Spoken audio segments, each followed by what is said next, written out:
மீன் சாப்பிட தெரியாம குத்திக்கிட்டா அதுக்கு கர்த்தர் பொறுப்பல்ல இல்லையா? ஆகவே உண்மையாக ஆண்டவர் அந்த தேசத்தை அருமையாக ஆசீர்வதித்து வைத்திருக்கிறார். அவர் நிறைய புவியியல் ரீதியாக நிறைய ஆசீர்வாதங்களை அந்த தேசத்துக்கு அள்ளி வழங்கி இருக்கிறார். அந்த தேசத்திலே அவருடைய ஜனங்கள் இல்லாத காலத்திலும் அவர் அந்த தேசத்தை ஆசீர்வதிக்கின்றபடினால்தான் ஒவ்வொரு தேசத்தாரும் அந்த தேசத்தை கைப்பற்ற சண்டை பிடித்து, நீங்கள் அங்கே போனால் காலமாக அங்கு வந்து வாழ்ந்தவர்களுடைய அந்த ஆதாரங்கள் அவை எல்லாம் இருக்கும். இன்றைக்கு கூட தங்களுக்கென சொந்த தேசங்கள் இருக்கின்ற அந்த அராபியர்கள் பலஸ்தீனர்கள் அங்கிருந்து போகாமல் இதற்குள்ளே தான் இருப்போம் என்ற ஒற்றை காலில் நிற்பதற்கு காரணம் அந்த தேசத்தின் ஆசீர்வாதம். அந்த தேசத்தின் ஆசீர்வாதம். புரியுதா? அப்போ ஆண்டவர் அந்த தேசத்துக்கு அப்படி ஒரு ஆசீர்வாதத்தை கொடுத்திருக்கிறார். இப்போ அந்த வசனத்தை தொடர்ந்து வாசிங்க. வருஷத்தின் துவக்கம் முதல் வருஷத்தின் முடிவு மட்டும் எப்பொழுதும் உன் தேவனாகிய கர்த்தரின் கண்கள் அதன் மேல் வைக்கப்பட்டு இருக்கும். இது ஒரு பயங்கரமான ஒரு அறிக்கை. இதை நான் உங்களுக்கு விளங்கப்படுத்த போகிறேன். வருஷத்தின் துவக்கம் முதல் அவிவ் மாதம் 1ஆம் திகதியிலிருந்து, கொஞ்சம் மாதம் எல்லாம் தெரியும், நேற்று சொல்லி கொடுத்து விட்டேன். ஆதார் மாதத்து 30ஆம் நாள் வரை, வருஷத்தின் கடைசி நாள் வரை கர்த்தருடைய கண்கள் அதன் மேல் வைக்கப்பட்டிருக்கும்.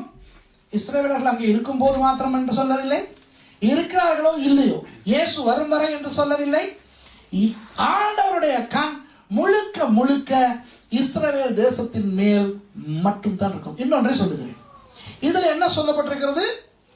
அதன் மேலும் வைக்கப்பட்டிருக்கும் என்று சொல்லுகிறதா, அதன் மேல் என்று சொல்லுகிறதா? மேல். அப்படியானால் ஆண்டவருடைய கண் இலங்கையின் மேல் இல்லை, நோர்வேயின் மேல் இல்லை, அமெரிக்காவின் மேல் இல்லை, இந்தியாவின் மேல் இல்லை என்று தானே அர்த்தம்? உண்மை. ஆண்டவர் பூமியை பார்க்கிறார் என்றால் அவர் பார்க்கின்ற ஒரே இடம் இஸ்ரவேல் தான். இலங்கையை பார்ப்பதில்லை, நோர்வேயை பார்ப்பதில்லை. சாரி, கோச்சுக்கிறாரு. நான் யூதன் கிடையாது, நான் இஸ்ரவேலன் கிடையாது, நானும் உங்களை மாதிரி ஸ்ரீலங்கன் தான். சரியா? ஆனால் இப்போ உங்களுக்கு நான் விளக்கப்படுத்துறேன், கேளுங்க. நம்முடைய ஆண்டவர் 2 பெண்களை வைத்து அவர் அழகாக நமக்கு கற்றுக் கொடுத்திருக்கிறார். ஒருவர் சாராள், மற்றவர் ஆகார். சாராள் வாக்குத்தத்தத்தின் மகனை ஈன்றாள், ஆகார் அடிமைத்தன மகனை ஈன்றாள். சாராளின் மகன் ஈசாக்கு, ஆகாரின் மகன் இஸ்மாயில். முதலிலே வந்தது வேண்டுமானால் இஸ்மாயிலா இருக்கலாம், ஆனால் அவன் அடிமைத்தனத்தின் பிள்ளை. பிந்தி வந்தவன் ஈசாக்கா இருக்கலாம், அவன் வாக்குத்தத்தத்தின் பிள்ளை. இந்த சாராளை ஆண்டவர் பார்த்தார், கர்த்தர் நோக்கினார். வேதத்தை நீங்கள் பார்த்தால் அநேக மகன்களை கர்த்தர் பார்ப்பார், அவர்களுக்கு பிறகு பிள்ளையை கொடுப்பார். ஆனால் ஆகாரை ஆண்டவர் பார்க்கவில்லை, கண்டார். அவள் துரத்தப்பட்ட பிறகு, அவள் பாலைவனத்தில் இருக்கும் பொழுது கர்த்தருடைய தூதனானவர் வந்து அவளை கண்டு அவளை ஆசீர்வதித்த பிறகு அவள் கர்த்தருக்கு வைத்த பேர் என்ன தெரியுமா? காண்கின்ற தேவன். பார்த்தலுக்கும் காண்பதற்கும் இடையிலே இருக்கிற வித்தியாசம் சாராள் ஆகார் மூலம் நமக்கு தெரியும். கர்த்தர் சாராளை பார்க்கிறார், ஆகாரை காண்கிறார். சரி, இப்போ இங்க வாங்கடா, எழுப்பி வாங்க, கொஞ்சம் வாங்க, இங்க வாங்க. சரி, இப்போ இந்த மகளை எல்லாரும் பாருங்க, யாரும் என்னைய பார்க்க கூடாது, இவங்கள பாருங்க. சரியா? எல்லாம் யார பாக்குறீங்க? என்ன பேரு? பிலிஷியா. பிலிஷா முந்தியும் அதே பேரா? பிலிஷியாவை பாக்குறீங்க, சரிதானே? யாரும் என்னைய பார்க்க கூடாது, ஓகே? எல்லாரும் பிலிஷியாவை பார்க்கணும். ஆனா என்ன தெரியுதா இல்லையா? நான் என்ன செய்கிறேன்? அங்க பாத்துக்கிட்டு சொல்லுங்க, நான் என்ன செய்யறேன்? கை காட்டுறேன். நீங்க காண்றீங்க தானே? நான் இப்ப என்ன செய்யறேன்? கையாடுறேன். சரியா? இப்ப என்ன செய்யறேன்? இப்போ நீங்கள் என்ன பிலிஷியாவை பார்த்தீர்கள், சுரேஷை கண்டீர்கள். தேங்க்யூ. விளங்குதா உங்களுக்கு? நீங்கள் பார்த்ததோ பிலிஷியாவை, கண்டதோ சுரேஷ். ஆண்டவர் தன்னுடைய நாடாக உலகத்தின் மையத்தில் இருக்கும் இஸ்ரவேலை தெரிவு செய்ததன் நோக்கம், அவர் பரலோகத்தில் இருந்து இஸ்ரவேலை பார்ப்பார், சூழ இருக்கும் அத்தனை நாடுகளும் அவருக்கு தெரியும். இலங்கையை காண்கிறார், நோர்வேயை காண்கிறார், அமெரிக்காவை காண்கிறார், இங்கிலாந்தை காண்கிறார், இந்தியாவை காண்கிறார், சீனாவை காண்கிறார், பூமியின் எல்லா தேசங்களையும் கர்த்தர் காண்கிறார். ஏனென்றால் அவர் உண்டாக்கிய தேசங்கள், ஆனால் அவர் பார்ப்பதோ இஸ்ரவேல் ஒன்றைத்தான். ஆமென். இப்ப புரியுதா உங்களுக்கு? ஒரு சைரோபெனிஷியன் வுமன், என்னன்னு தெரியல, கானானிய ஸ்திரீ நினைக்கிறேன் தமிழ்ல, இயேசு இடத்திலே வருகிறாள். அவருடைய பிள்ளைக்கு சுகம் வேண்டும் என்ற பொழுது இயேசு என்ன சொல்லுகிறார்? முடியாது, பிள்ளைகளின் அப்பத்தை தூக்கி நாய்க்கு போட முடியாது என்றார். ஆனால் அவள் சொல்லுகிறார், ஏன் அந்த மேஜையில் இருந்து விழுகிற துணிக்கையாவது சாப்பிடும் என்று சொன்னபொழுது இயேசு சொன்னார், இவருடைய விசுவாசம் பெரியது. அதுபோல ஆண்டவருடைய முழு கரிசனையும் இஸ்ரவேலிலே. அவர் இஸ்ரவேலை தான் அந்த முதல் பகுதியில் என்ன சொல்லுகிறது, அவர் அந்த இஸ்ரவேலை விசாரிக்கிறவர். அவர் இஸ்ரவேலுக்கு கொடுக்கிற ஆசீர்வாதம் தெரித்து மற்றவர்களுக்கு வருகிறது. அதனால் தான் இஸ்ரவேலனை வைத்து தொலைபேசியை உலகத்துக்கு தெரித்து கொடுத்திருக்கிறார். இஸ்ரவேலனை வைத்து, ஏன் ரைட் பிரதர்ஸ் யூதர்கள் தெரியுமா? ரைட் சகோதரர்கள் சவுத் கேரளாவிலே அமெரிக்காவில் அவர்கள் இருந்தாலும் அவர்கள் யூதர்கள். அவர்கள் மூலம் விமானத்தை, அதற்கு முன்னே எத்தனை பேர் விமானம் கண்டுபிடிக்க பார்த்து குட்டிக்காரணம் அடித்தான் தெரியுமா? ஆனால் அந்த யூதர்கள் விமானம் கண்டுபிடித்தபடினால் இன்றைக்கு அந்த ஆசீர்வாதம் தெரித்து போய் எங்கெங்கெல்லாம் தெரிஞ்சிருக்கு தெரியுமா? நோர்வேஜியன் ஏர்லைன்ஸ் இங்கேயும் தெரிச்சு வந்திருக்கு, ஸ்ரீலங்கன் ஏர்லைன்ஸ் அங்கேயும் தெரிச்சு போயிருக்குது, எமிரேட்ஸ் இப்ப 2 தட்டு, ஏர்பஸ் A380 டபுள் டெக்கர் எல்லாம் தெரிச்சு போய் விழுந்திருக்குது. எத்தனை பேருக்கு? சரியா? எத்தனை பேர் 380ல போயிருக்கீங்க? இன்னும் போகலையா? நீங்க போயிருக்கிறீங்க. ஓகே, எல்லாரும் விமானத்தில் பிரயாணிக்கிறீர்கள், அப்படித்தானே? எப்படி இந்த ஆசீர்வாதம் தெரித்து வந்த ஆசீர்வாதம். ஆனால் அந்த ஆசீர்வாதம் நேரடியாக வந்தது யாருக்கு? 2 இஸ்ரவேல் சகோதரர்களுக்கு. ரைட் பிரதர்ஸ், புரியுதா உங்களுக்கு? கர்த்தர் இஸ்ரவேலை விசாரிக்கிறார், நமக்கு அந்த ஆசீர்வாதம் வருகிறது. கர்த்தர் இஸ்ரவேலை பார்க்கிறார், நம்ம எல்லாம் காண்கிறார். இப்போ இன்னும் கொஞ்ச நேரத்தில் உங்களுக்கு நான் சொல்லிக் கொடுக்க போகிறேன் இந்த கிறிஸ்தவர்களுக்கான ஆசீர்வாதம் என்னவென்று சொல்லிக் கொடுக்க போகிறேன். பயப்படாதீர்கள், சரியா? ஆனால் அதற்கு முன்னே ஒன்றை நான் சொல்லுகிறேன், கேட்டுக்கொள்ளுங்கள். தேவனுடைய பிரசன்னத்தை உணர்கிறோம் தானே? கர்த்தர் உங்களுக்குள்ள இருக்கிறாரா இல்லையா? ஆமென். நீங்கள் பரிசுத்த ஆவியானவருடைய ஆலயமா இல்லையா? ஆமென். கர்த்தர் உங்களை பார்க்கிறாரா இல்லையா? கர்த்தர் உங்களை பேசுகிறாரா இல்லையா? கர்த்தருடைய பிரசன்னம் நமக்குள்ள இருக்கிறதா இல்லையா? இவ்வளவும் கர்த்தர் நம்மை காண்பதினால் தான் வருகிறதே ஒழிய நம்மை பார்ப்பதால் அல்ல.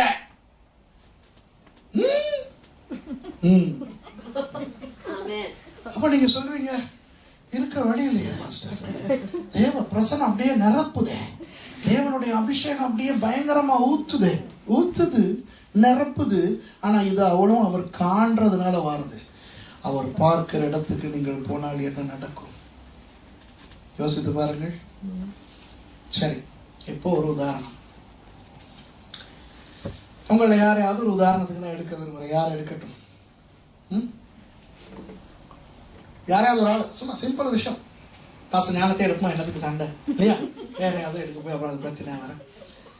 ஆனா உங்களுக்கு ஒரு கார் இருக்கணும். இந்த கதையில் கார் இருக்கணும், நீங்க கார் டிரைவ் பண்ணணும். உங்களுக்குன்னு ஒரு வீடு இல்ல, வேணாம், நீங்க வேணாம், வேற யாராவது எடுப்போம். கிளெனி கார் இருக்கா உங்ககிட்ட?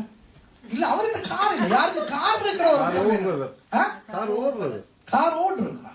யார்கிட்ட கார் ஓடுறாங்க? காரை வச்சு பக்கத்தால ஓடுறதா? சரி, சீலன் எடுப்போமா?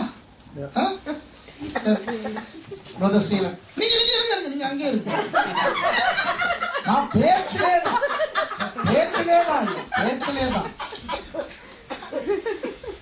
பிரதர் சீலன், சரியா? என்னோடு வருகிறார். பிரதர் சீலன் என்னோடு வருகிறார். அவருடைய காரில் என்னை கொண்டு போகிறார். நானும் அவரும் டென்மார்க் போகிறோம். பிரதர் சீலன் என்ன டென்மார்க் கூட்டிட்டு போறார் அவருடைய கார்ல. அவர் தான் பெட்ரோல் அடிக்கிறார். போற வழியில எல்லாம் நிப்பாட்டி எனக்கு சாப்பாடு வாங்கி கொடுக்குறார். அப்படியே எங்கேயாவது ஹோட்டல்ல தங்குறோம், அவர் தான் பில் பே பண்றார். ஐயோ ரொம்ப அருமையா என்னைய பாத்துக்கிறார். எனக்கு சொல்றார், பாஸ்டர் சுரேஷ் நீங்க ஒரு உடுப்பும் கொண்டாடுறீங்க, நானே எல்லா உடுப்பும் உங்களுக்கு தான். ஸோ இருக்கிற உடுப்பு கொண்டாடுறார், புது உடுப்பெல்லாம் வாங்கி கொடுக்குறார். அருமையா என்னைய டென்மார்க் வரைக்கும் கூட்டிட்டு போயிட்டு திருப்பி கூட்டிட்டு வரார். சரியா, கூட்டிக்கிட்டு வந்து அவருடைய வீட்டுக்கு கூட்டிட்டு போறாரு. என்னை ஒரு 5 நாள் என்னோட தான் இருக்கார் பிரதர் சீலன்.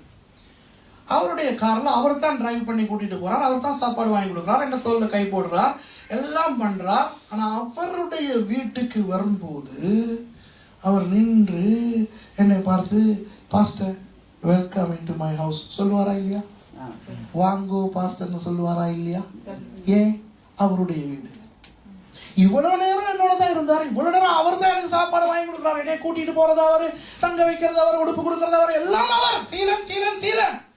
ஆனால் அவருடைய வீட்டுக்குள்ளே வரும் பொழுது அவர் கொஞ்சம் நின்று என்னை வரவேற்று உள்ளே கொண்டு போய் ஒரு எக்ஸ்ட்ரா கவனிப்பு கொடுப்பார். உடனே அவருடைய மனைவி கலாவுக்கு சொல்லுவார், எடு மீனை முன்னால பொறிக்க முடியாட்டி நானாவது பொறிச்சு தரேன். சரிதானே? அப்ப சிஸ்டர் கலா வந்து எனக்கு மீனை கொடுத்து சொல்லுவாங்க, ஆறி போயிட்டது என்ன அப்படின்னு. சரியா சரியா? ஏன்? அவருடைய வீட்டுக்கு வந்து விட்டேன். இப்போ அவருடைய வீட்டிலே 2 நாள் இருக்கும் பொழுது என்னை தாங்கி தடுக்கெடுத்து அவருக்கு பெரிய சந்தோஷம். அவருடைய வீட்டுக்கு வந்துட்டேன். இப்போ அது முடிய அவரே என்னை அழைத்து கொண்டு போகிறார் விமான நிலையத்துக்கு. அவர் வீட்டு வாசலை விட்டு நான் போகும்போது எனக்கு சொல்லுவா, பாஸ்டர் வந்ததுக்காக நன்றி, திரும்பி வாங்க. சொல்லுவீங்களா இல்லையா? சொல்லுவீங்களா? அதான் ஆமா. சரியா, புரியுதா? ஆனா அவரே தான் அதுக்கு பிறகு என்னோடு வருகிறார். இதுதான் ஆண்டவர். ஆண்டவர் நம்மோடு இருக்கிறார், நம்மை போஷிக்கிறார், நம்மை கொஞ்சுகிறார், அரவணைக்கிறார், நம்மோடு பேசுகிறார், நம்மை ஆசீர்வதிக்கிறார், எல்லாம் செய்கிறார். ஆனால் என்றாவது அவருடைய நாடாகிய இஸ்ரவேலுக்கு போகும் பொழுது அந்த பார்டரிலே வைத்து அவர் அப்படியே நம்மை அணைத்து வெல்கம் இன்டு மை ஹோம் என்று சொல்வார். இப்போ ஒரு துக்கமான விஷயம், எத்தனை பேர் இதை உணர்ந்தீங்க? சரி, அது ஏன்னு சொல்றேன், ஏன் பாஸ்டர் நான் உணர இல்லை? சரி, பிரதர் சீலன் என்னை அழைத்துக் கொண்டு எல்லாம் போய்விட்டு தன்னுடைய வீட்டுக்கு வரும்போது அவர் வீட்டு வாசலிலே வைத்து என்னை அரவணைத்து பிரேஸ் தி லார்ட், வீட்டுக்கு வெல்கம் பாஸ்டர் என்று சொல்லும் பொழுது நான் வேறு பக்கம் பார்த்து கொண்டிருக்கலாமா இல்லையா? இவ்வளவு நேரம் இவரோட தானே இருந்தேன். ஆகவே அவருடைய முகத்திலே தோன்றுகிற மலர்ச்சி, அவருடைய உடம்பிலே காணப்படுகிற அந்த பூரிப்பு, அவர் வித்தியாசமாக இவ்வளவு நேரம் தோல்ல கை போடார், இப்ப அவர் தோல்ல கை போடும் போது அவர் வெல்கம் பண்ற ஒரு வித்தியாசம், அவருடைய பூரிப்பை நான் கவனிக்க தவறினால் அவருடைய பூரிப்பை நான் பார்க்க மாட்டேன். அதற்காக அந்த பூரிப்பு இருக்கவில்லை அல்ல, இருந்தது. ஆனால் நான் அதை கவனிக்க தவறினேன். அவர் வீட்டுக்குள்ளே நடந்து கொள்ளும் பொழுது வித்தியாசமாக நடந்து கொள்வார். நான் அதை கவனிக்காமல் நான் டிவி பார்த்து கொண்டிருக்கலாம், நான் ஜன்னல் வெளியே பார்த்து கொண்டிருக்கலாம், நான் சிஸ்டர் கலாவோடு பேசிக் கொண்டிருக்கலாம். நான் இவற்றையெல்லாம் பார்த்து கொண்டிருக்கும் பொழுது பிரதர் சீலன் இங்கு துண்டித்து புல்லரித்து போய் அவர் என்னுடைய வருகை நிமித்தம் எக்ஸைட் ஆகி, அவர் நர்வஸ் ஆகி அவர் இருப்பதை நான் கவனிக்காமல் இருப்பேன். என்னுடைய சபையினருக்கு அடிக்கடி இஸ்ரவேல் போய் வருகிற நான் அவர்களை கடந்த நவம்பர் மாதம் இந்த அரசாங்க ட்ரிப் அக்டோபர் போனதல்ல, அதுக்கு பிறகு நவம்பர்ல என்னுடைய சபையாரை கூட்டிக் கொண்டு போவதற்கு முன்னே அவர்களுக்கெல்லாம் நான் சொல்லிக் கொடுத்து கூட்டிக் கொண்டு போனேன். இப்படிதான் ஆண்டவர் வரவேற்பார். பார்டருக்கு நீங்க வந்த பிறகு நீங்க யாரும் வெளியே போகக்கூடாது, எல்லாம் அங்கே உட்காரணும். நான் வந்து உங்களுடைய ஆவிக்குரிய தகப்பனாக நான் முதல்ல உள்ள போயிட்டு அவர் என்னை வெல்கம் பண்ணிடுவோம், அப்புறம் நான் அவருடைய சார்பாக உங்களை வெல்கம் பண்ணுவேன். அந்த நேரம் தேவனுடைய பிரசனத்தை பயங்கரமா உணர்வீங்க, அவருடைய அணைப்பு உணர்வீங்கன்னு சொன்னேன். நான் தானே பாஸ்டர் சொன்னா கேட்டு தானே ஆகணும்னு கேட்டுக்கிட்டாங்க. அந்த நேரம் சொல்லல, நீங்க சொல்றீங்க கேட்டுக்கிறோம், உங்களை மாதிரியே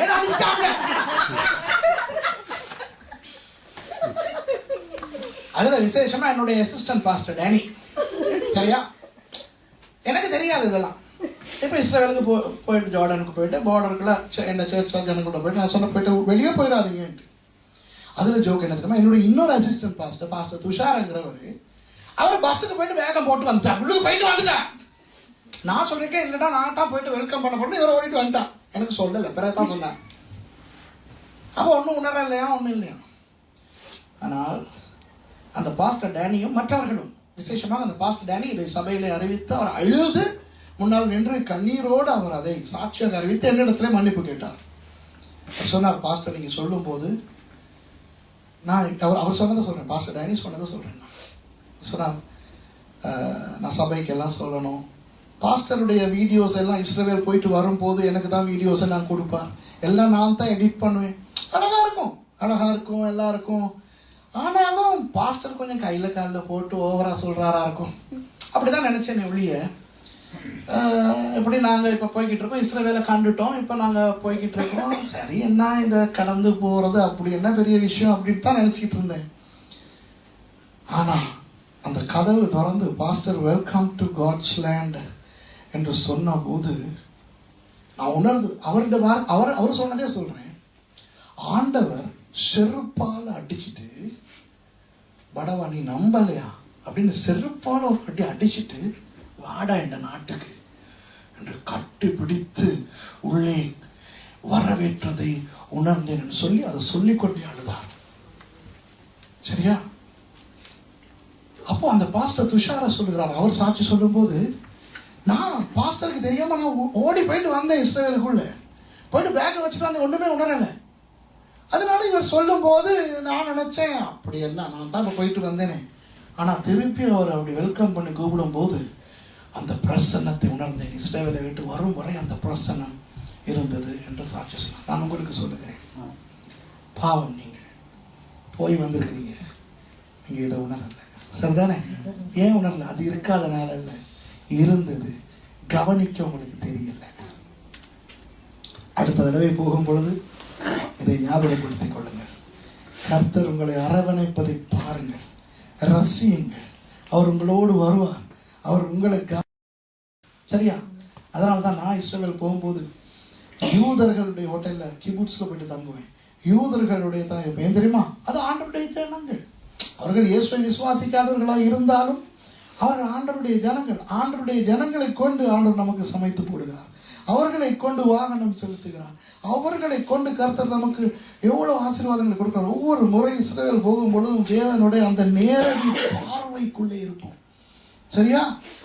இங்கேயும் இருக்கிற தேவ பிரசன்னம், அது சைட்ல தான் வழங்குதா, அதுக்குள்ளே இருக்கிற அந்த பிரசன்னமே தனி.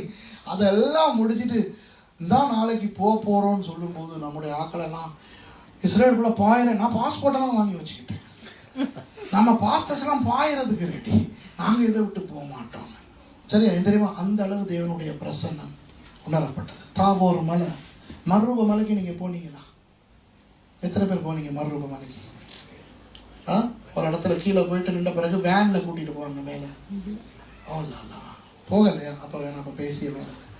தேவனுடைய பிரசன்னம் அந்த நாட்டிலே அபரிமிதமாக இருக்கிறது என்பதை நீங்கள் மறந்து போகக்கூடாது. அடுத்த முறை நீங்கள் இஸ்ரவேல் போகும் பொழுது இதை ஞாபகத்தில் வைத்துக் கொண்டு, பிரதர் சீலன் என்னை எங்கு கொண்டு போனாலும் அவருடைய வீட்டுக்கு கொண்டு போகும் பொழுது எப்படி தாங்கி தடுக்கெடுப்பாரோ அது போல நம்முடைய ஆண்டவர் சின்ன பிள்ளை மாதிரி அவருடைய நாட்டுக்கு வரவங்களை வெல்கம் பண்ணி, அவர் ரொம்ப எக்ஸைட் ஆகி நர்வஸ் ஆகி, ஆண்டவர் பயங்கரமாக அந்த இடத்துல தேவனுடைய பிரசன்னம் அந்த நாட்டிலே பயங்கரமாக இருக்கும். இன்றைக்கும் இருக்கிறது. வழங்குறவங்களுக்கு அந்த நாட்டிலே அநேக விக்கிர ஆராதனைகள் புகுந்திருக்கின்றன, அந்த நாட்டிலே அநேக அசுத்தங்கள் நடக்கின்றன, அநேக பிரச்சனைகள். ஆனால் அந்த நாட்டில் கர்த்தருடைய நாடு என்றபடினால் ஆண்டவர் அந்த நாட்டின் மேல் தன்னுடைய பிரத்யேகமான பிரத்யட்சமான அந்த கடாட்சத்தை அவருடைய பார்வையை வைத்திருக்கிறார். நீங்க இதை நம்பியே ஆகணும். நான் உங்களுக்கு இதை பிரசங்கமாக சொல்லுகிறேன், நான் கதையாக சொல்லவில்லை. கர்த்தருடைய அபிஷேகத்தில் இருந்து கொண்டு ஆண்டவருடைய பிரதிநிதியாக நான் உங்களுக்கு சொல்லுகிறேன். அவருக்கு சரியான விருப்பம், அவருடைய நாட்டுக்கு நீங்கள் வர வேண்டும் என்பது அவருக்கு சரியான விருப்பம். இப்ப சில பேர் சொல்லுவாங்க, ஜெபம் பண்ணுவாங்க, ஆண்டவரே உங்களுடைய நாட்டுக்கு என்னை அழைத்து கொண்டு போகும். நிறைய பேர் எங்களை கேட்குறாங்க, நீங்க இப்படி ஜெபம் பண்ணி தான் கர்த்தர் உங்களை கூட்டிட்டு போறாங்க? நோ. இஸ்ரவேலுக்கு என்னை கொண்டு போகும் என்று நான் ஒருபோதும் ஜெபிப்பது கிடையாது. இஸ்ரவேலுக்கு நான் போவதற்கு எனக்கு பணம் வேண்டும் என்று ஜெபிப்பது கிடையாது. அப்படி ஜெபிப்பது தப்பு என்று நான் சொல்லவில்லை. இப்போ பிரதர் சீலன் அவருடைய வீட்டுக்கு என்னை வர சொல்லுகிறார். நான் அவருக்கு சொன்னால், பிரதர் சீலன் உங்களுடைய வீட்டுக்கு வருகிறேன், எனக்கு அதுக்குரிய பணத்தை தாங்க, நான் டாக்ஸியில வரணும், இவ்வளவு பணத்தை தாங்க, தருவா. இல்லாட்டி வந்து என்னை கூட்டிட்டு போங்க, வந்து கூட்டிட்டு போவார். அதை விட என்னிடத்துல பணம் இல்லை, ஆனால் நான் என்னிடத்துல இருந்த பொருட்களை எல்லாம் விற்றாவது ஏதாவது செய்தாவது நான் பிரதர் சீலனை பார்க்க செலவழித்து அவருடைய வீட்டுக்கு வந்தேன் என்றால் அவருக்கு எவ்வளவு உச்சி குளிரும், எவ்வளவு சந்தோஷமா இருக்கும். என்னுடைய ஆண்டவருடைய வீட்டுக்கு, என்னுடைய ஆண்டவருடைய பெத்தேலுக்கு, அந்த இஸ்ரவேலுக்கு போவதற்கு ஒருபோதும் நான் அவர்கிட்ட பணம் கேட்பது கிடையாது. நான் சொல்லுவேன், அது நான் வருவேன். அடுத்தது நான் அடிக்கடி போகிறபடினால் இப்போ மே மாதம் 1ஆம் தேதி இங்கிலீஷ் ரெக்கார்டிங் டீச்சிங்க்கு போவேன். செப்டம்பர் 11ஆம் தேதி போனால் நவம்பர் வரைக்கும் அங்கே தான் இருப்பேன்.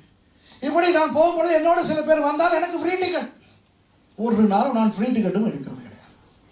நான் பணம் கட்டி தான் போவேன். என்னுடைய ஆண்டருடைய வீட்டுக்கு போகிறதுக்கு மற்றவங்களுடைய ஃப்ரீ டிக்கெட் எனக்கு தேவையில்லை. இது நான் அதுக்காக ஃப்ரீ டிக்கெட் வேணாம்னு நான் சொல்லலை. வேற அவங்களுக்கு ஏனென்றால் நான் செலவழித்து நான் என்னுடைய ஆண்டவரை நாட்டுக்கு போக வேண்டும் என்பதுதான் என்னுடைய ஆசை. சரியா? எத்தனை பேருக்கு விருப்பம் திருப்பி இஸ்ரவேல் போகிறதுக்கு? கை காட்டுங்க. போங்க, கட்டாயம் போயே வாங்க. கர்த்தருடைய பிரசனம் இருக்கும். நான் சொல்றதெல்லாம் உண்மைன்னு உங்களுக்கு தெரிய வேண்டி வரும். சரி, இன்னும் சில விஷயங்களை உங்களுக்கு சொல்லுகிறேன். இப்போ அடுத்த பிரச்சனை என்னவென்றால், கிறிஸ்தவர்களுடைய பங்கு என்ன? கிறிஸ்தவர்கள் அப்போ நாம் இப்பொழுது பாக்கியவான்கள் இல்லையா? கர்த்தர் நம்மை ஆசீர்வதிக்கவில்லையா? ஆசீர்வதிக்கிறார். இப்போ ரோமாபுரியிலே ஒரு பிரச்சனை வந்தது. ரோமாபுரியிலே வந்த பிரச்சனை என்னவென்றால், யூத கிறிஸ்தவர்களுக்கும் அந்நிய ஜாதி நம்மை போன்ற கிறிஸ்தவர்களுக்கும் இடையிலே ஒரு பிரச்சனை வந்தது. ஏனென்றால் யாருமே ரட்சிக்கப்பட்டால் தானே பரலோகம். அது யூதனா இருக்கட்டும், யூதன் இல்லாமல் இருக்கட்டும். இப்போ இயேசு வந்து விட்டபடினால் யூதன் என்றும் இல்லை, கிரேக்கன் என்றும் இல்லை என்று வேதம் தெளிவாய் சொல்லுகிறது. ஆமென். யூதனா இருக்கட்டும், கிரேக்கனா இருக்கட்டும், அந்நியனா இருக்கட்டும், இயேசுவை ஏற்றுக்கொண்டால் தான் ரட்சிக்கும். அப்படி இருக்கும் பொழுது இந்த ரோமாபுரி சபையிலே ஒரு பிரச்சனை வந்தது. என்னவென்றால், யூதர்களை இழிவாய் நடத்த தொடங்கினார்கள் மற்ற கிறிஸ்தவர்கள். யூத கிறிஸ்தவர்களை மற்ற கிறிஸ்தவர்கள் இழிவாய் நடத்த தொடங்கினார்கள். இதை குறித்து பேசும் பொழுது, ஏன் அவர்களை நடத்துகிறீர்கள் என்று அவர்கள் சொன்னார்கள். ஓ, எங்களுடைய மேசியாவை கொன்றவர்கள் தானே, இவர்கள் இனி ஆண்டவர் தான் இவர்களை அகற்றி விட்டாரே, இப்போ ஆபிரகாமின் ஆவிக்குரிய சந்ததியினர் நாங்கள், ஆண்டவருடைய பிள்ளைகள் நாங்கள் என்றெல்லாம் சொன்னார்கள். அதெல்லாம் உண்மை இல்லையா? உண்மை தானே? இன்றைக்கு ஆபிரகாமின் சந்ததி இல்லையா நீங்க? இன்றைக்கு நீங்க ஆவிக்குரிய இஸ்ரவேலர்கள் இல்லையா? நாம் தான் இன்றைக்கு ஆவிக்குரிய இஸ்ரவேலர்கள் எல்லாம்.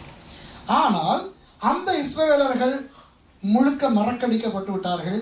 இப்போ நாம் தான் எல்லாம் என்று நினைத்துக் கொண்டிருந்தவர்களுக்கு பவுலடியார் அருமையாக விளக்கப்படுத்துகிறார். ரோமர் 11ஆம் அதிகாரத்திலே 17வது வசனம் இருந்து, சில கிளைகள் முறித்து போடப்பட்டிருக்க. சரியா? ஒலிவ மரம் என்று சொல்லும் போது உங்களுக்கு தெரியுமா, ஒலிவ மரத்தை இஸ்ரவேலுக்கு ஒப்பிடுகிறார் ஆண்டவர்.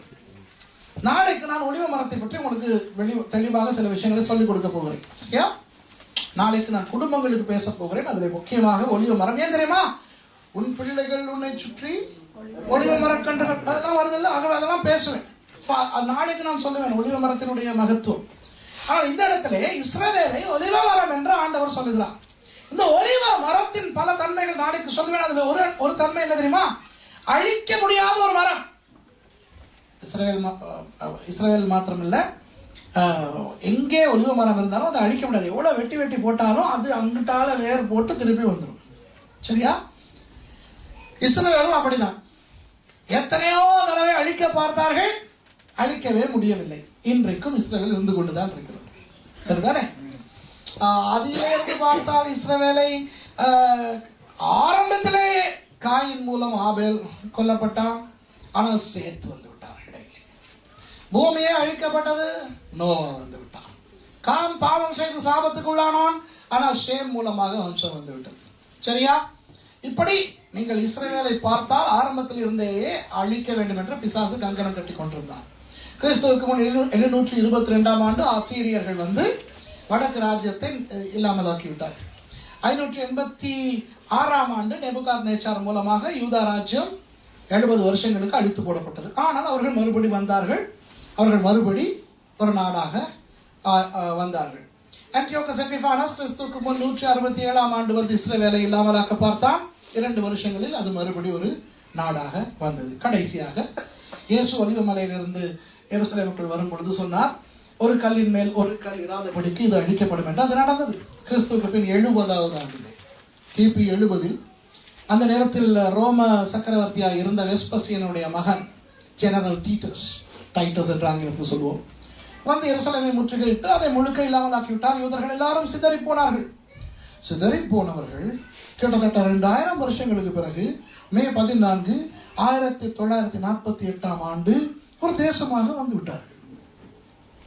அன்று இரவே இஸ்ரவேலை தாக்குவதற்கு கீழே இருந்து சவுதி அரேபியா, பக்கத்தில் இருந்து எகிப்து, ஜோர்தான், கிழக்கில் இருந்து மேலே இருந்து சிரியா, லெபனான் எல்லாம் வந்தாலும் இஸ்ரவேல் இன்னும் அதிகமான தேச நிலங்களை கைப்பற்றினதை ஒழிய இஸ்ரவேல் முறித்து போடப்படவில்லை. 1967 ஆண்டு ஜூன் மாதம் 3ஆம் தேதியிலிருந்து 9ஆம் தேதி வரை நடந்த 6 நாள் யுத்தத்திலே இஸ்ரவேல் மோக வெற்றி பெற்றது. எகிப்து, யோர்தான் எல்லாவற்றையும் சிதறடித்து எருசலேமை கூட முழுக்க கைப்பற்றிக் கொண்டது. 1973 யோம் கிப்பூர் யுத்தத்திலே கோலான் ஹைட்ஸை கைப்பற்றிக் கொண்டது. இப்படி 1991 ஆண்டு சதாம் ஹுசேன் அடித்த அந்த ஸ்கட் மிசைல்ஸ்களை மீறி இஸ்ரவேல் தாக்கு பிடித்து, இஸ்ரவேல் இன்னும் இருக்கிறது, சதாம் ஹுசேன் இல்லை. சரியா? இப்படி இஸ்ரவேலுக்கு எதிராக எவ்வளவு இஸ்ரவேல் வெட்டப்பட்டாலும் வெட்டப்படும், ஆனால் அது அழிந்து போகாது. ஏனென்றால் ஆண்டவர் ஒலிவ மரத்துக்கு ஒப்பிடுகிறார். இப்போ மேசியாவாகிய இயேசுவை அவர்கள் நிராகரித்தபடினால் ஆண்டவர் கிளைகளை எல்லாம் வெட்டி போட்டு விட்டார். சரியா? ஆனால் ஆண்டவருக்கு தெரியும், கிளைகளை வெட்டினாலும் இந்த மரம் மறுபடி துளிர்க்கும். மத்தேயு 24ஆம் அதிகாரத்திலே இயேசு சொல்லுகிறார், ஒலிவ மரத்தை பற்றி அல்ல, அத்தி மரம் என்று சொல்லுகிறார். அத்தி மரம் துளிர்விடும் போது உங்களுக்கு தெரியும் எந்த காலம் வருகிறது என்று. ஆகவே கடைசி காலத்திலே இது ஒரு அடையாளம் என்று என்னத்தை சொல்லுகிறார்? இஸ்ரவேல் மறுபடி துளிர் விடும் போது உங்களுக்கு தெரியும் கடைசி காலம் நெருங்கி வந்து விட்டது என்று. அப்ப இஸ்ரவேல் துளிர் விட்டு விட்டதா? ஆம், 1948 ஆண்டு. சரி, இப்போ மறுபடி இந்த ரோமர் 11ஆம் அதிகாரத்துக்கு போவோம். சில கிளைகள் முறித்து போடப்பட்டிருக்க காட்டு ஒலிவ மரமாகிய நீ அவைகள் இருந்த இடத்தில் ஒட்ட வைக்கப்பட்டு ஒலிவ மரத்தின் வேருக்கும் சாரத்துக்கும் உடன் பங்காளியாய் இருக்கிறாய். அன்பானவர்களே, நீங்களும் நானும் யார்? காட்டு ஒலிவ மரம். காட்டாள். எஸ். எப்படி சொல்லட்டுமா? நம்முடைய யார்? யூதர். நாம் யூதர் பரம்பரையா? ஆபிரகாம் பரம்பரையா? அல்ல. என் பெயர் சுரேஷ் செல்வகுமரன் ராமச்சந்திரன். இந்த இடத்துல இருக்கின்ற நீங்கள் எல்லாருமே யூதர்கள் அல்ல. நீங்கள் எல்லாருமே, நான் எல்லாருமே காட்டு ஒலிவ மரம். வேறு வேறு தெய்வங்களை வாங்கி கொண்டிருந்தோம். இஸ்ரவேலின் தேவன் எங்களுடைய தேவன் அல்ல. நமக்கென வேறு குல தெய்வங்கள், நமக்கென வேறு சடங்காச்சாரங்கள், நமக்கென வேறு கலாச்சாரங்கள்.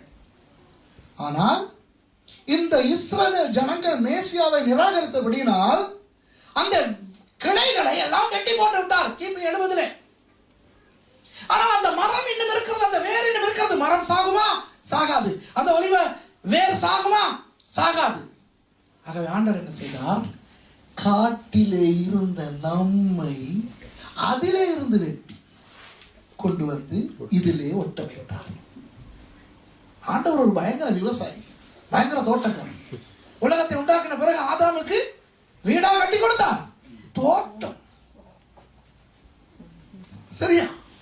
பைபிளிலே பார்த்தால் முழுக்க முழுக்க மரம் மரம் என்றே இருப்பார். நாளைக்கு நான் உங்களுக்கு மரங்களை பற்றி தான் பேச போகிறேன். கவனிக்கும். அப்போ இந்த தோட்டக்காரர் என்ன செய்கிறார்? காட்டு ஒலிவ மரமாகிய நம்மை அதில் இருந்து வெட்டுகிறார்.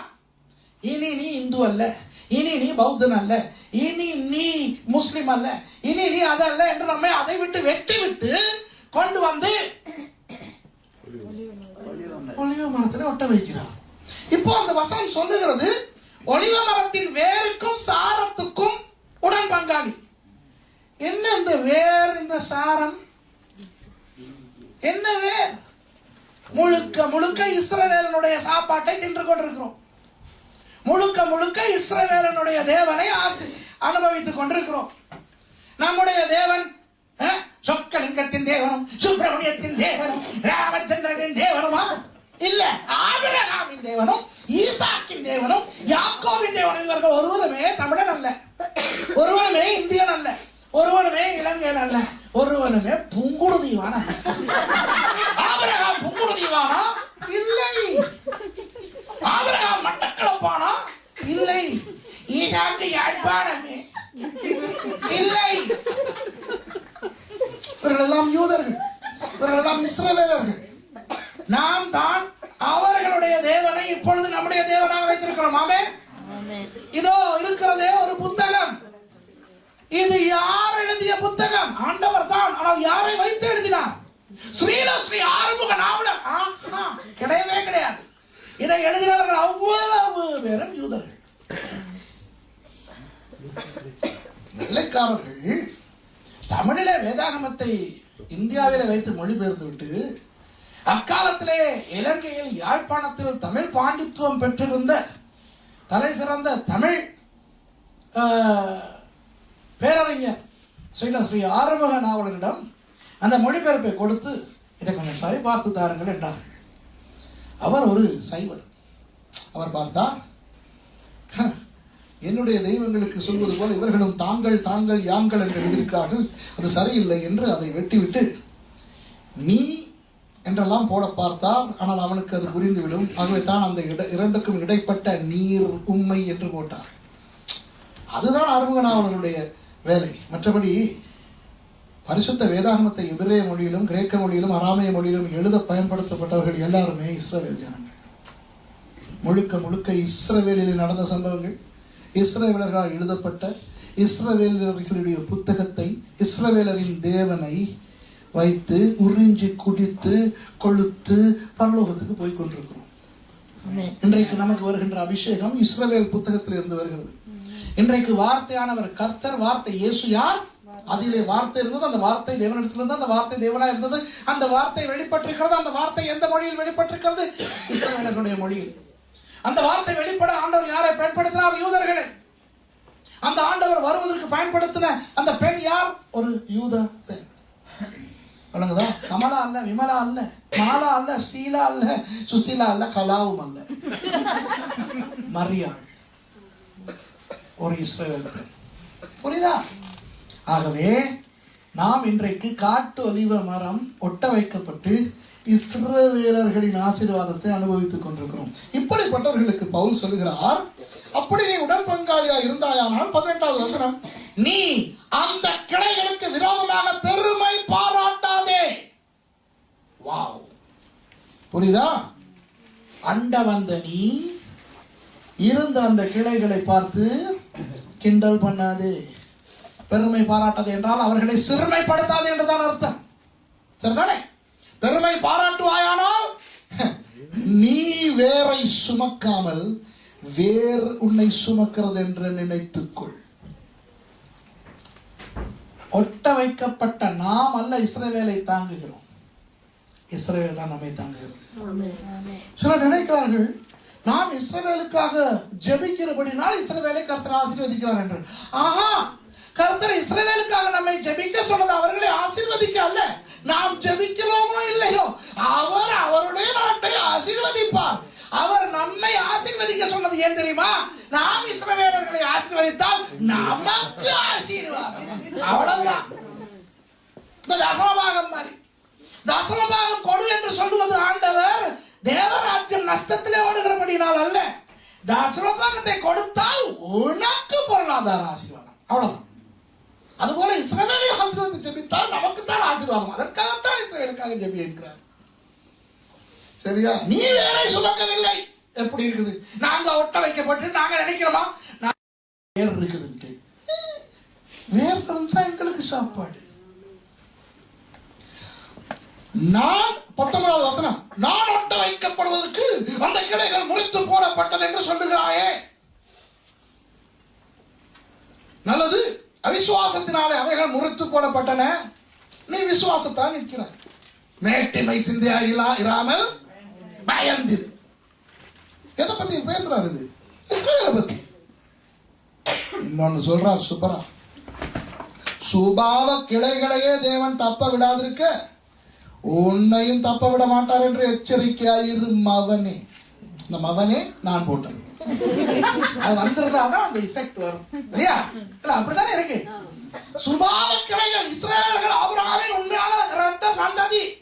அவர்களே குழப்பம் பண்ண பொழுது ஆண்டவர் வெட்டி போட்டு விட்டார். நீ காட்டிலிருந்து வந்தவன் கலட்டி போடுறதுக்கு லேட் ஆகாது, கவனமா இருக்கிறார் ஆண்டவர். புரியுதா? இஸ்ரேலுக்கு விரோதமாக பிரிட்டிஷ் இஸ்ரேலிசம் ஒன்று இருக்குது. பிரித்தானியர்கள் நினைக்கிறார்கள் அவர்கள் தானா அந்த மிஸ்ஸிங் ட்ரைப் என்ற தெய்வம். வெளிப்படுத்தின விசேஷம் 7ஆம் அதிகாரத்தில் வர 1,44,000 பேர் நாங்களும். ஜெகோவாஸ் விட்னஸ் காரங்க சொல்றாங்க அது அவங்க, சிபிஎம் காரங்க சொல்றாங்க அது அவங்க.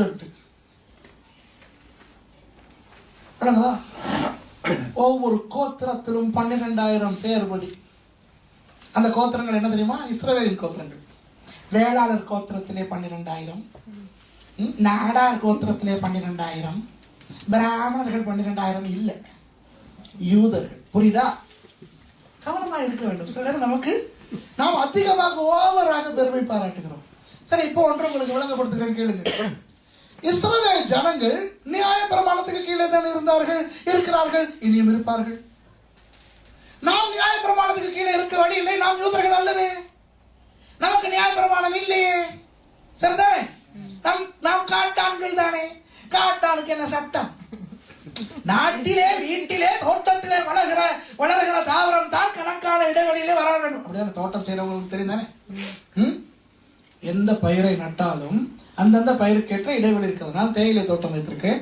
1.5 அடி வரிசையிலும் 3 அடி ஒன்றுக்கு பின் ஒன்றாகவும் நட வேண்டும். அப்பொழுதுதான் அந்த தாவரம் வளரும் பொழுது அழகாக வளரும். சரியா? மாமரங்களை உண்டும் பொழுது 20 அடி வித்தியாசத்திலே உண்ட வேண்டும். தென்னை மரங்களை நடும் பொழுது 20 அடி வித்தியாசம் இருக்க வேண்டும். ரம்புட்டான் மரங்களுக்கு 15 அடி இருக்க வேண்டும். இப்படி ஒவ்வொரு மரங்களுக்கும் அழகாக இடைவெளி வைத்து நடுவது தோட்டத்திலே, வீட்டிலே, நாட்டிலே, காட்டிலே அல்ல. சரியா? காட்டுல எல்லா மரங்களும் அப்படி இப்படி எல்லா இடத்துலையும் முளைக்கும். சரிதானே? அப்படித்தான் நாம் இருந்தோம். நாம் அங்கிருந்து தரிக்கப்பட்டு கொண்டு வந்து இப்பொழுது நாட்டிலே இஸ்ரவேல் அந்த தண்டிலே வைக்கப்பட்டிருக்கிறோம். சரியா? இப்போ அந்த ஒழுங்காக வைக்கப்பட்ட அந்த தாவரங்களின் வேர்களை ஆண்டவர் வெட்டி போட்டு விட்டார் என்றால், காட்டிலிருந்து வந்த நாங்கள் ஓவராக துள்ளலாமோ? சொல்லுங்க. அந்த காட்டிலிருந்து கொண்டு வந்து இதற்குள்ளே வைக்கப்பட்டது பெரிய பாக்கியம் அல்லவா? அதுதான் கிருபை. அதற்கு பேர் தான் கிருபை. கிருபை என்று சொல் காரிஸ் என்று கிரேக்க பதம். அர்த்தம் என்ன தெரியுமா? தி அன்மெரிட்டட் ஃபேவர் ஆஃப் காட். பெற தகுதி இல்லாத நன்மையை பெற்றுக்கொள்ள. சரியா? நமக்கு அந்த தகுதி இல்லை, ஆனால் அந்த தகுதியை கர்த்தர் நமக்கு கொடுத்திருக்கிறார். அதுதான் கிருபை. இன்றைக்கு அநேகருக்கு கிருபை தெரியாது. அநேகர் என்ன நினைக்கிறார்கள் தெரியுமா? ஆடுகிற ஆட்டம் எல்லாம் ஆடிவிட்டும் பரலோகத்துக்கு போகலாமா, அதுதான் கிருபையா? அதுதான். ஆஹா, கிருபை என்பது இது. கிருபையின் காலம் என்பது இது. இப்போ ஒரு பிரச்சனை. ஒரே தண்டில் 2 கிளைகள் இருக்கின்றன. இப்போ இஸ்ரவேலும் துளிர் விட்டு விட்டதை அல்லவா? அதுவும் இப்பொழுது கிளையாக வளர்ந்து விட்டது அல்லவா? கிறிஸ்தவர்களும் இருக்கிறார்கள் அல்லவா 2000 வருஷங்களாக. இப்போ ஒரே அந்த இஸ்ரவேல் என்கின்ற அந்த தண்டிலே 2 கிளைகள் இருக்கின்றபடினால் அந்த 2ம் ரொம்ப நாளைக்கு ஒன்றாக இருக்க முடியாது. 2இல் 1 வெட்டப்பட்டு தானாக வேண்டும். மறுபடி ஆண்டவர் இஸ்ரவேலை வெட்டுவதாய் இல்லை. ஆனால் அவர் யாரை வெட்ட போகிறார்? நம்மைத்தான் வெட்ட போகிறார். ஆனால் ஒரு நல்ல செய்தி என்ன தெரியுமா? அந்த வெட்டுக்கு பேர் ராப்சர். சபை எடுத்துக்கொள்ளப்படும். வணங்குதா? வெட்டி மறுபடி காட்டுக்கு வீசாமல் வெட்டி அவர் வீட்டுக்கு கொண்டு போக. அதுதான் கிருபை. இப்ப கிருபை ஒழுங்கா புரியுதா? கிருபைக்கு 2 ட்ரிப், 2 பயணங்கள் இருக்கின்றன. முதல் பயணம் காட்டிலே இருந்து சபைக்கு கொண்டு வந்து ஒட்டப்பட்டது. அடுத்த பயணம் சபையிலே இருந்து மனவாட்டியாக பரலோகத்துக்கு எடுத்துக் கொள்ளப்படுவது. அதனால் தான் இயேசு மத்தேயு 24 சொல்லுகிறார், அத்திமரம் துளிர்விடும் பொழுது உங்களுக்கு எப்படி தெரிகிறதோ மாரிகாலம் வருகிறது என்று, அதுபோல நீங்கள் இஸ்ரவேல் துளிர்விடும் போது கண்டுகொள்வீர்கள் என்று. இப்பொழுது இஸ்ரவேல் தழைத்து ஓங்கி வளர்ந்து கொண்டு வந்து வருகிறது. இஸ்ரவேல் ஜனங்கள் வெவ்வேறு நாடுகளில் இருந்து கொண்டு மறுபடி இஸ்ரவேலுக்கு வருகிறார்கள். நான் ஏற்கனவே உங்களுக்கு சொன்னேன், இஸ்ரவேலர்கள் இஸ்ரவேலுக்கு உள்ளே இருந்தால்தான் அவர்களுக்கு முழுமையான ஆசீர்வாதம். வெளியே இருக்கிற இஸ்ரவேலர்கள் எல்லாரும் மறுபடி இஸ்ரவேலுக்கு வர வேண்டும். அதற்கு அலியா என்று சொல்லுவார்கள் எபிரேய மொழியிலே.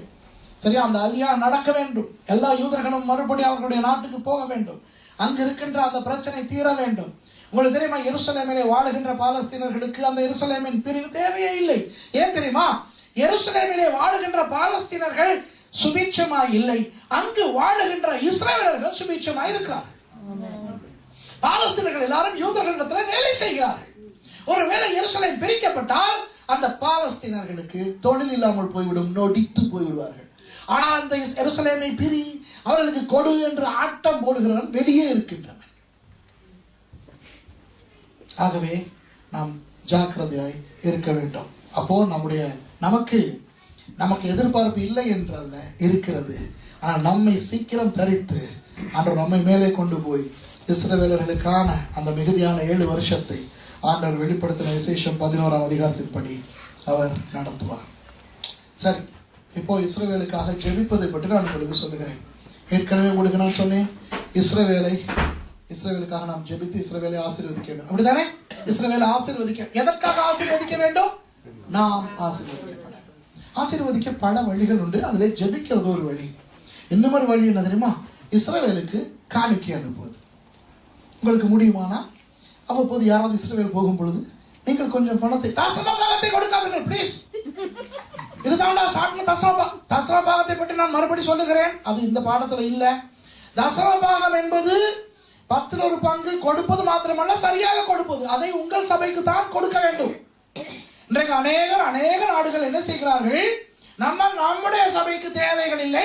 இலங்கையிலே ஏழை சபை இருக்கிறது, இந்தியாவிலே ஏழை சபை இருக்கிறது, அங்கே மிஷனரி ஊழியம் இருக்கிறது என்று அனுப்புகிறார்கள். நோ, அது கர்த்தருடைய பணம்.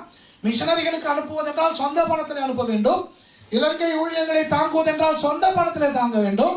தசம பாகம் உங்கள் சபைக்கு தான் போக வேண்டும். புரியுதா? ஆகவே இஸ்ரவேலுக்கு கூட தசம பாகத்தை கொடுக்காதீர்கள், கர்த்தர் சந்தோஷப்பட மாட்டார். இஸ்ரவேலுக்கு வேறு காணிக்கைகள் நீங்கள் கொடுக்கலாம். அடுத்தது இஸ்ரவேலை ஆசீர்வதிக்கின்ற இன்னொரு வழி என்ன தெரியுமா?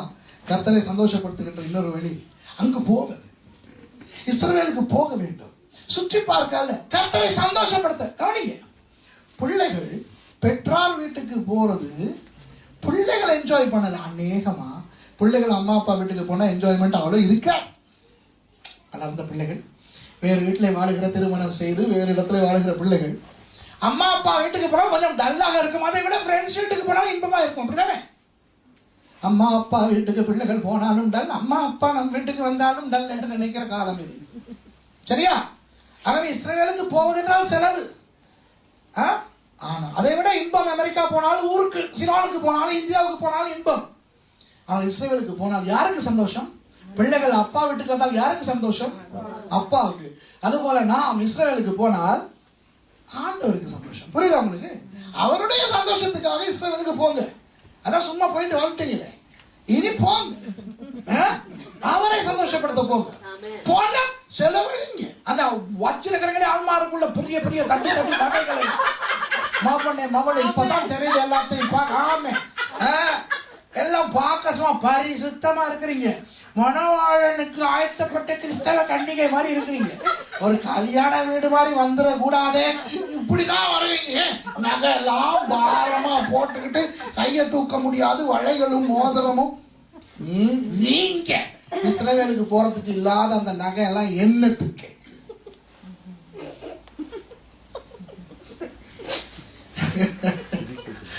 சரியா? போய் வாருங்க. அடுத்தது இஸ்ரவேலுக்காக ஜெபிக்க வேண்டும். இஸ்ரவேலை ஆசீர்வதிக்க வேண்டும். 3 வசனங்களை நான் உங்களுக்கு சொல்லுகிறேன். 137வது சங்கீதம் 5வது 6வது வசனங்கள். 137வது சங்கீதம் 5வது 6வது வசனங்கள். பாபிலோனிலே சிறைப்பட்டு போயிருக்கின்ற யூதர்கள், அங்கே 2 அழகான நதிகள் இருக்கின்றன, யூப்ரட்டிஸ், டைக்ரிஸ், அப்படிதானே? அந்த பாபிலோன் ஆறுகள் அருகே அவர்கள் உட்கார்ந்து எருசலேமை நினைத்து, சியோனை நினைத்து அழுகிறார்களா? எந்திரமா இருக்கிற வரைக்கும் அந்த அருமை தெரியாது. எருசலேமுக்குள்ள இருக்கிற வரைக்கும் அவர்களுக்கு அந்த அருமை தெரியாது. நேபுகாத்நேச்சார் பிடித்துக்கொண்டு வாழிப்பு அங்கே இருந்து இதை நினைத்து அழுகிறார்கள். சரியா? இதைத்தான் பானியான் பாடி இருக்குது. By the rivers of Babylon, கேட்டிருக்கீங்களா? There we sat down, yeah, we went, when we remembered Zion. அது இதுதான் 137வது சங்கீதம். எங்க 5வது வசனத்தை வாசிங்க. எருசலேமே, நான் உன்னை மறந்தால் என் வலது கை தன் தொழிலை மறப்பதாக. என்ற தெய்வமே, நீங்கள் எருசலேமை மறந்தால் உங்கள் வலது கை தன் தொழிலை மறப்பதாக. வலது கையில என்னென்ன செய்வீங்க? ஷேக் ஹேண்ட்ஸ் பண்ணுவீங்க, இனி பிரைஸ் எல்லாம் சொல்ல முடியாது. சரியா? வலது கையில என்ன செய்வீங்க? சாப்பிடுவீங்க, இனி சாப்பிட முடியாது. வலது கையில என்னென்ன செய்வீங்க? பஸ்ல போகும்போது பிடிச்சிட்டு போவீங்க, ஸ்டேரிங் போடுவீங்க. எந்த நாட்டுல வலது கையில தான் கியர் போடுவீங்க, இல்லையா? அப்ப நீங்க எருசலேமை மறந்தா டிரைவ் பண்றதுக்கே ஸ்ரீலங்கா வந்தாங்க. கியர் இந்த பக்கம் தான் இருக்கு, லெஃப்ட் சைடு. புரியுதா? வலது கை தன் தொழிலை மறப்பாதாக என்றால் அந்த அளவு பார தூரமானது இந்த எருசலேம். அடுத்த வசனம் 6வது வசனத்தை பாருங்க, சூப்பர். நான் உன்னை நினையாமலும் எருசலேமை என் முக்கியமான மகிழ்ச்சியிலும் அதிகமாக எண்ணாமலும் போனால் என் நாவு என் மேல் வாயோடு ஒட்டி கொள்வதாக. என் மேல் வாயோடு நாவு ஒட்டி கொள்வதாக. ட்ரை பண்ணி பாருங்க, நாக்க மேல ஒட்டி பாருங்க. அதுக்கு மேல ஒன்னும் பேச முடியாதுன்னு சொன்னேன். அதாவது அழகாக சொல்லப்படுகிறது, என் முக்கியமான சந்தோஷத்திலும் அதிகமாக. சில பேருக்கு எது சந்தோஷமோ எனக்கு தெரியாது. சரியா?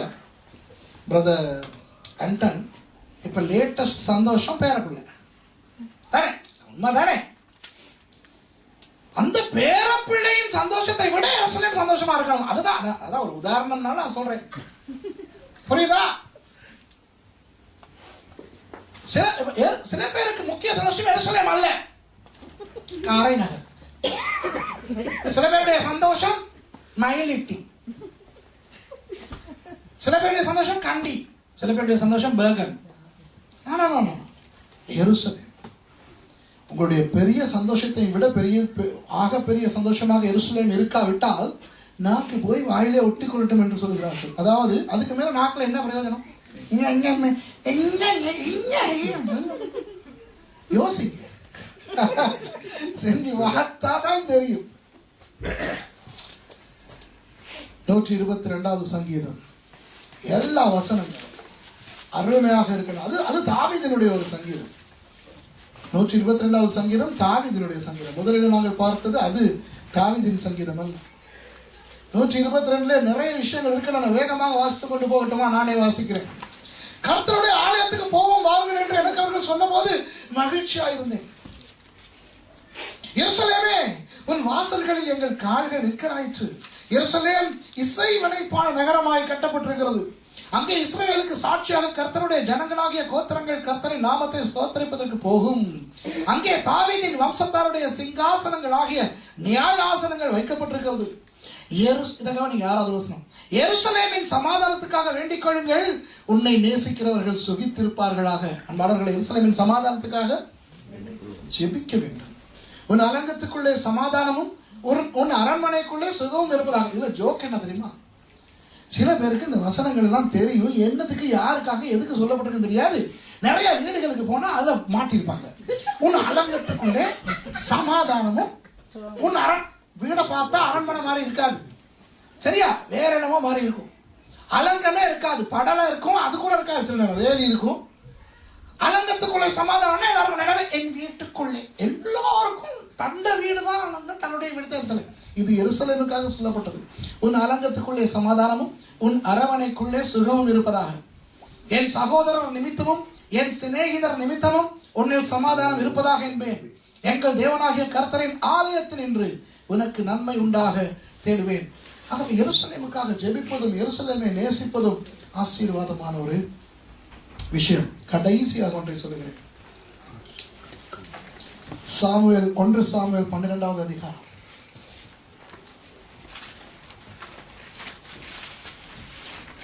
1 சாமுவேல் 12வது அதிகாரத்தில் சாமுவேல் ஒரு இஸ்ரவேலர், சாமுவேல் ஒரு யூதன், ஒரு இஸ்ரவேலர்.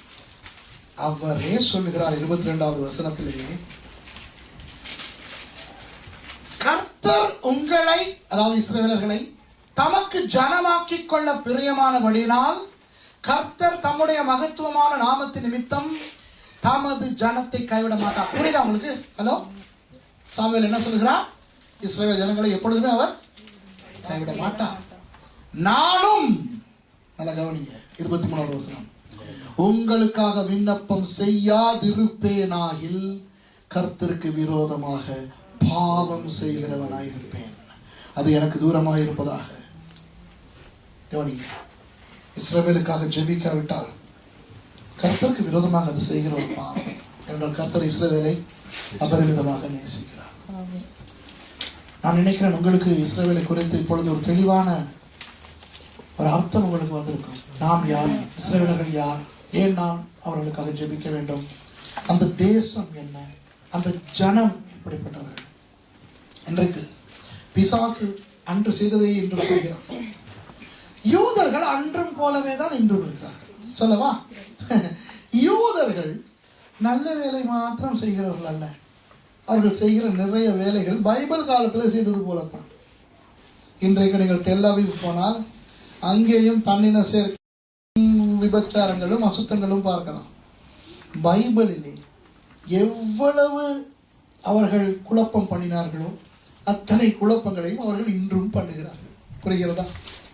ஆகவே பிசாசு என்ன செய்வான், இந்த யூதர்களுக்கு விரோதமான எண்ணங்களை கிறிஸ்தவர்களுக்கு எழுப்பிவிட்டு இஸ்ரவேலுக்கு பதிலாக நாம் வந்து விட்டோம் என்பதனை, அந்த காட்டொலிவ மரம் வந்து ஒட்டி இருக்கிறதை வைத்துக்கொண்டு இனி இஸ்ரவேல் தேவையில்லை, அப்படி என்ன அது என்ன என்று அசட்டையாக இருக்க வைக்க பார்க்கிறான். இஸ்ரவேலர்களுக்கு விரோதமான ஒரு கோபத்தை ஜனங்களுக்குள்ளே ஏற்படுத்த பார்க்கிறான். ஆகவே இஸ்ரவேலர்கள் என்ன அநியாயம் செய்தாலும் கர்த்தர் பார்த்துக் கொள்வார், நிச்சயம் கர்த்தர் பார்த்துக் கொள்வார். வேதத்திலே இஸ்ரவேலர்கள் என்று கர்த்தர் வேறு பிரித்து பார்க்காமல் நியாயம் தீர்த்தார். இஸ்ரவேலர்களை ஆண்டவர் நியாயம் தீர்த்தார். சரியா? ஆகவே ஆண்டவர் நியாயம் தீர்ப்பார். நாம் அவர்களுக்கு விரோதமாக எதையுமே செய்யவும் வேண்டாம், சொல்லவும் வேண்டாம். இன்றைக்கு இஸ்ரவேல் போய் வந்த உங்களுக்கு தெரியும், அங்கே யூதர்களே எவ்வளவு குழப்பம் பண்ணுகிறார்கள். இன்றைக்கு ஆர்த்தடாக்ஸ் யூதர்கள் இருக்கிறார்கள், சாதாரண யூதர்கள் இருக்கிறார்கள். சில யூதர்கள் மூட நம்பிக்கைகளை நம்பிக்கொண்டு அவர்களுடைய சினகோகளிலே அவர்கள் அந்த குதிரை லாடங்களை வைத்துக்கொண்டு, அவர்கள் அந்த வாசலிலே அந்த சாஸ்திர சம்பிரதாயங்களை வைத்துக்கொண்டு, அவற்றுக்கு முத்தம் கொடுத்துக்கொண்டு, கண் உறைந்து வைத்துக்கொண்டு வேதத்துக்கு புறம்பான காரியங்களை செய்து கொண்டிருக்கிறார். தங்களுடைய நியாய பிரமாணத்துக்கே புறம்பான காரியங்களை அநேக யூதர்கள் செய்கிறார்கள். ஆனால் அதை நியாயத்திற்கின்ற உரிமை நமக்கு கிடையாது. அவர்களுக்கு விரோதமாக மேன்மை பாராட்டுகின்ற உரிமை நமக்கு கிடையாது.